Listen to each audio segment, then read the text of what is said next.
અમારા પરિવારના 8 જણા હતા, એમાંથી 3 રિટર્ન નીચે હતા, એ મળી ગયા છે. 5 મિસિંગ છે, એમાં મારો દીકરો છે, રાજભાઈ નામ છે એનું.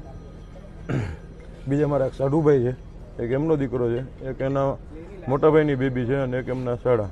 ટોટલ 5 જણાની કોઈ ઓળખ પરડ થતી નથી. એવી રીતના પ્રદીપભાઈ, આ બધા જે ફેમિલી મેમ્બર છે ક્યારે ઘરેથી નીકળ્યા હતા? 4 વાગ્યા આસપાસ નીકળ્યા હતા ઘરેથી અને પહોંચ્યા ને 15-20 મિનિટમાં જ એવી રીતના અહીંયા જે કંઈ ફાયર ફેટકું ને બધું થઈ ગયું છે એનું.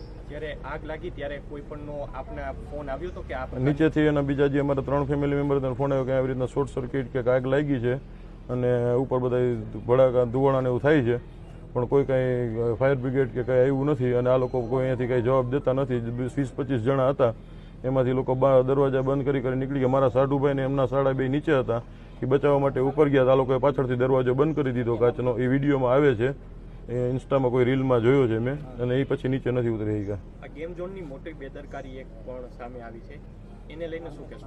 બેદરકારીમાં એ લોકોએ બીજા માળે સેકન્ડ ફ્લોર ઉપર 1500 લીટર ડીઝલ, પછી એની જે ગોકાટ આલે છે એમાં વાપરવા માટે કંઈક 1200 કે 1300 લીટર પેટ્રોલ, નીચે જે વેલ્ડિંગનું કામ ચાલુ હતું ને ઉપરનો ફ્લોર એને ચાલુ કરી દીધો હતો.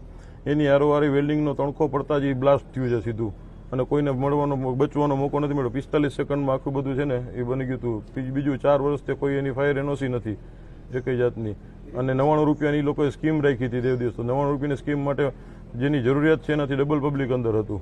તમારી માંગણી શું છે હવે? મારી માંગણી એ છે કે સરકાર એને કાં તો ફાંસીની સજા દે, બરોબર છે, અને કોઈ પણ રીતનો આમાં કોઈ એડવોકેટ વાયુ છે એ કોઈ આનો કેસ ન લડે, નો હાઈકોર્ટમાં કે નો સુપ્રીમમાં કે નો અહીંયા. જો કોઈને પૈસાથી જ કેસ લડવો હોય તો જે એની ફી થતી હોય નથી 2 લાખ રૂપિયા હું મારા પોતાના વધારે આપીશ.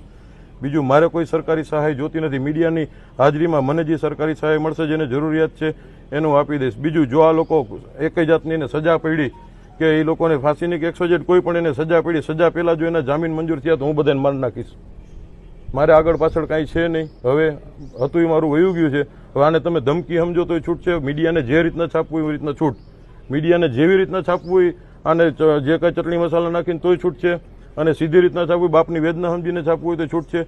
જો આ લોકો જામીન ઉપર છૂટ્યા એટલે હું એકને જીવતા નહીં. જેમ અમારા કોઈ પરિવારના ઓળખ પરેડ નથી થતી ને એમ આ કોઈની ઓળખ પરેડ હું નહીં થવા દઉં.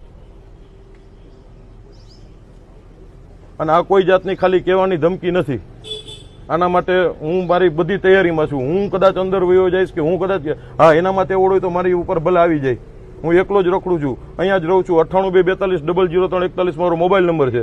પેડક રોડ ઉપર મારો ધંધો છે, બરોબર. જેને જ્યાં મને અડવું અહીં અડી જાય, નહીતર હું કોઈને મૂકીશ નહીં.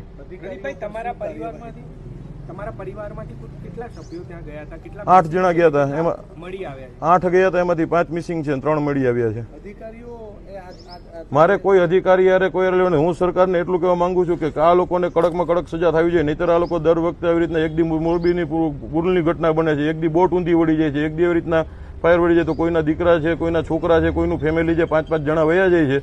છતાં એવી કઈ વસ્તુનું એક્શન લેવાતું નથી. અને હવે સરકાર એક્શન ન લે તો હવે પબ્લિક એક્શન લેશે. હું તમને લઈને દેખાડીશ. જો એના જામીન મંજૂર થાય, બરોબર છે, અને નો હું પૂરા કરી દઉં તો હું મારા બાપના પેટનો નહીં. તમારે જ્યાં છાપવું હોય જેવી રીતના છાપવું, એને ધમકી સમજો તો છૂટ છે, અને વેદના સમજો તો છૂટ છે. હું કોઈને મૂકીશ નહીં. જો આમાંથી કોઈ